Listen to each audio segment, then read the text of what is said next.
Hello, boys and girls and babes. My name is James Hydration Domizio, and today I'm going to be telling you about the worst project / New Year's resolution I've ever done. 365 days, 365 movies.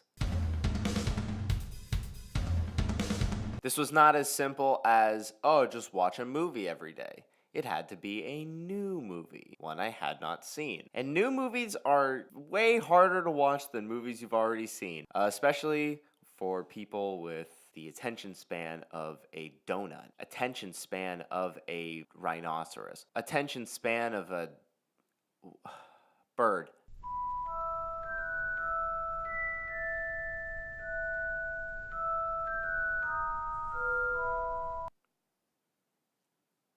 What was I doing? So I ended up completing this challenge. I actually did it. I watched 365 new movies. I also watched a bunch of other movies as well. It was a crazy year. I learned a lot, and I didn't know how else to turn this into content. Like, I'm not really write a blog guy. I'm more of a, I guess, make a YouTube video guy. So here I am making a YouTube video. So I think what I'm going to do in this video is just outline the scope of the project in general and just go over stats first, because the other videos I want to do are more complicated logistically than this one. So it's a good starting point. So stats, here we go. The average length of a new movie I watched last year was 1 hour and 44 minutes, which is pretty good. I mean, that's the kind of movie I don't think I would complain that it was too long ever. That's a good length.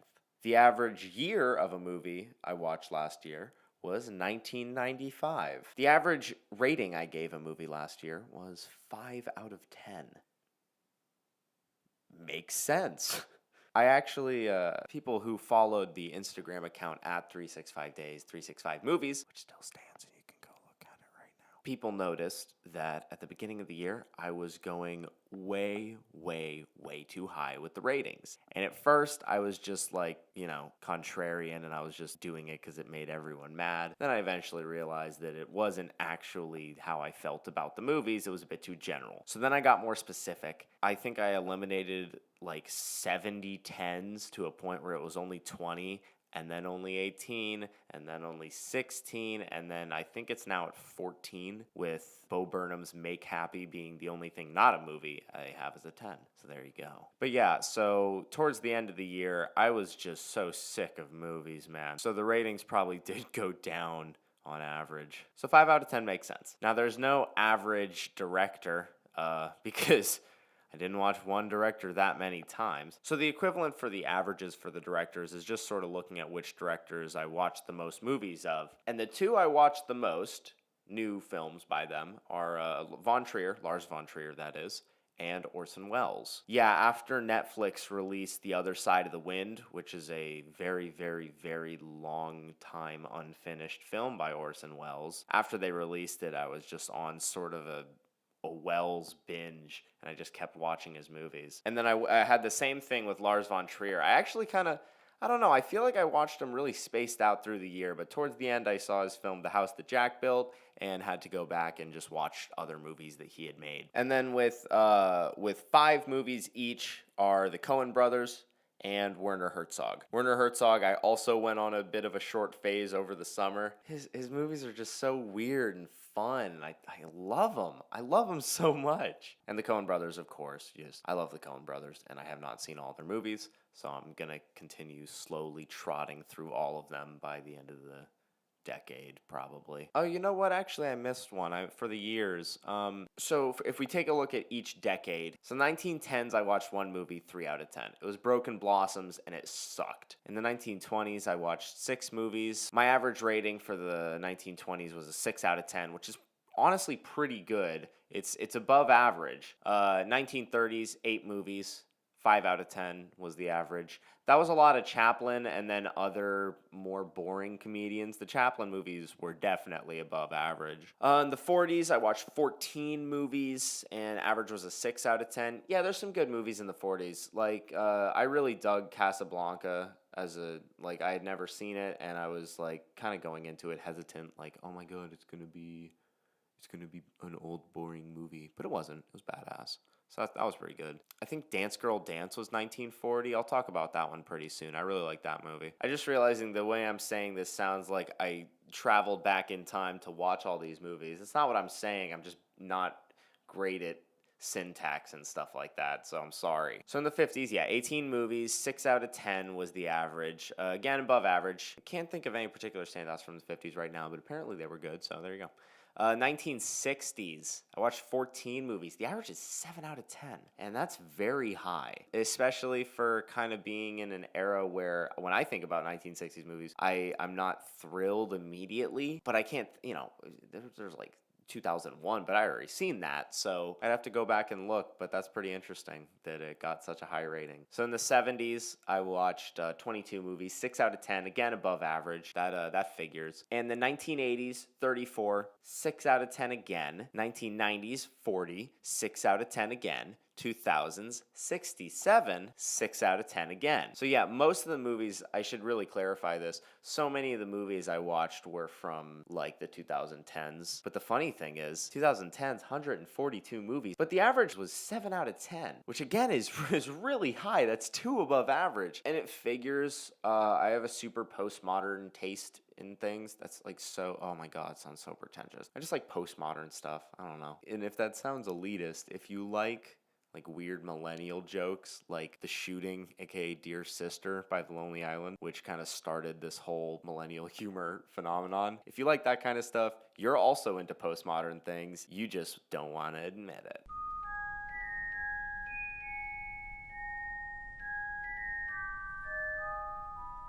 So yeah, that's all my decades stuff. Film stats, I also forgot to say. So I watched one movie 4 times, a new movie I saw last year, and that was Phantom Thread. I will describe pretty soon why I watched it so many times, but that's a good flick. And then I also watched Eraserhead 4 times, but that was one I saw in 2017, so it's not counted, obviously. Twin Peaks Fire Walk with Me in 2001, I also watched 3 times. And then I watched 12 movies twice, 12 new movies I watched last year. I think probably all of those were showing them to my girlfriend, so that makes sense. See, I wasn't just watching a movie every day. The average is probably like 1.1 movies a day, which is just too many movies. I didn't have any free time. Well, I had a lot of free time, but I didn't use it right. Listen, I have a very short attention span, which is why I watched 304 English movies last year out of 365. I'm sorry. When you're doing it every day and it becomes like a chore, it is so much easier to just be able to know what they're saying audioly. What's the word for that? I don't know. Doesn't matter. I watched 14 French films. That's good. I like the French. They make good movies. Silent films, I watched 10. That's probably That's a lot of stuff I learned in at college actually last semester. I took 3 film classes. I took film comedy, survey and appreciation of film, and film history 1 all at the same time. So I watched a lot of movies there, luckily. I got to knock a lot of them off at school, which was cool. I watched 9 Japanese movies, 5 German, and then 3 each of Swedish, Spanish, and Mandarin. Danish, I watched 2, same with Portuguese and Russian. And then Cantonese, Belarusian, Bambara, Hebrew, Italian, Korean, Neapolitan, and Persian. I watched 1 movie of each of those languages.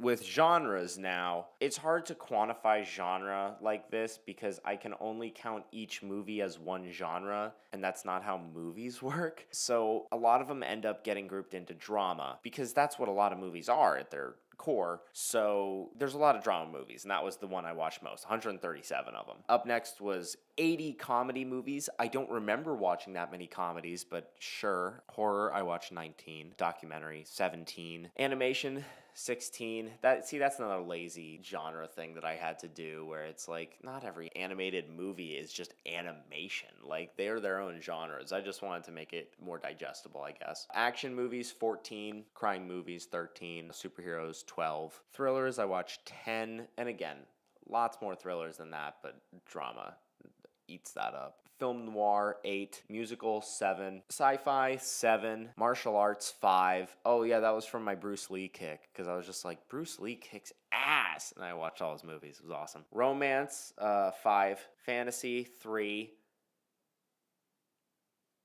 that has to be swallowed up by drama, right? Or comedy, maybe? Maybe even horror. I probably watch more fantasy movies than 3. Sports, 3 movies, probably all hockey. Oh no, it's 2 hockey and 1 baseball. That makes sense. Anime, 2. Music, 2. War, 2. Avant-garde movies, 1. Family, 1.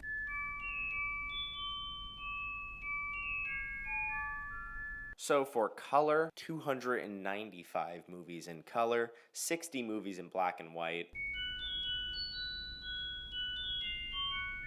And then where I watch the movies. You can ponder how much all this cost because I'm not going to. Amazon, like Amazon Rentals, I watched 105 movies. Netflix, 58. College, 51. I watched the 3rd most movies just going to school. Prime Video, like their streaming service, I watched 44 movies. I'd like to solemnly say that I watched 43 movies on Filmstruck.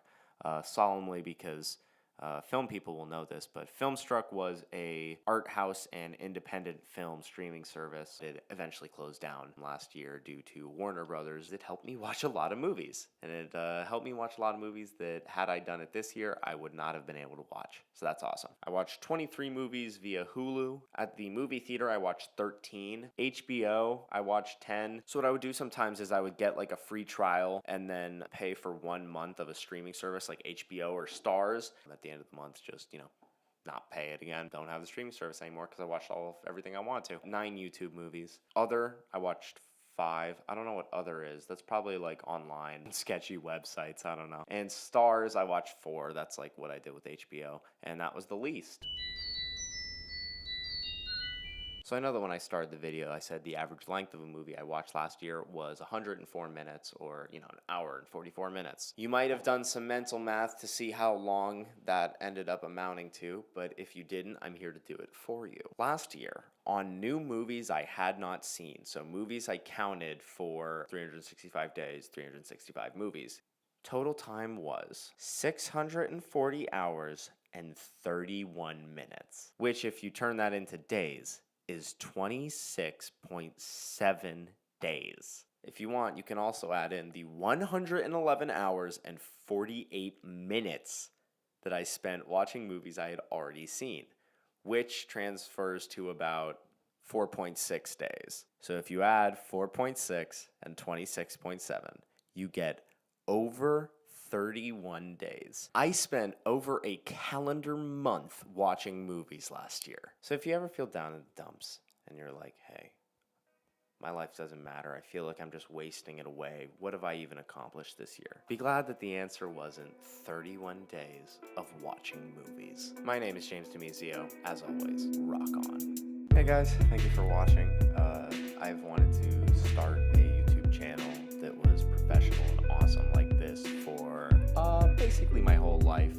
So now that I'm doing it, I hope that people enjoy it. Tune in next time. I have no idea what the next video is going to be, but it will come.